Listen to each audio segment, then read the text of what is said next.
Now, in some senses, this was a bit like a mini-budget from Rishi Sunak, but no red book and no costings on precisely how much this is going to set back taxpayers. We do know, though, it's not going to be quite as big as many of the schemes we've heard about so far this summer. Remember, the furlough scheme, other things.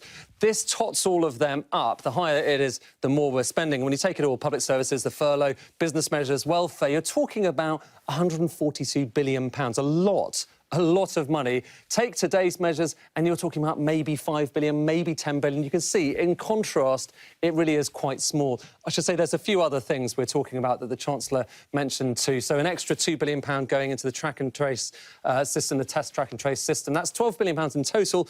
Why have we got 4 aircraft carriers? Because actually it's equivalent to the cost of 4 aircraft carriers. A lot of money, about £400 per person in the UK. But the big focus really is on this, that job support scheme. How does it work? Well, if you're working fewer hours, so working 33% of your normal hours, you would get 77% pay. 55% of it paid by your employer, 22% by the government. That's the theory, but the question is whether employers and employees are actually going to take it up, and also what it means for the labour market, because we know that a lot of people are still on the furlough scheme. If you look across the labour market, and this bar kind of breaks it down, you can see a lot of people back at work now, some working remotely, but still 1 in 10 on the furlough scheme. Even in September, that's about 3 to 4 million workers. Now, those jobs are under question. We're not quite sure if those jobs are going to come back. Some of them might be saved by this, but some might not. It's worth saying as well, for the smallest companies, you're talking about 1 in 5 still on the furlough scheme. So big question marks about what happens to the labour market. Here's what the Chancellor had to say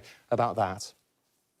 We don't want people to be disadvantaged as best we can by what's happening, which is why we've put in place, I think, incredibly generous improvements to our welfare system through the increases in universal credit, the local housing allowance, which helps people with their rental payments if they need it. We created a hardship fund for local authorities for those of their vulnerable citizens who are struggling with council tax payments. So I think we've put in place a range of things to help the most vulnerable.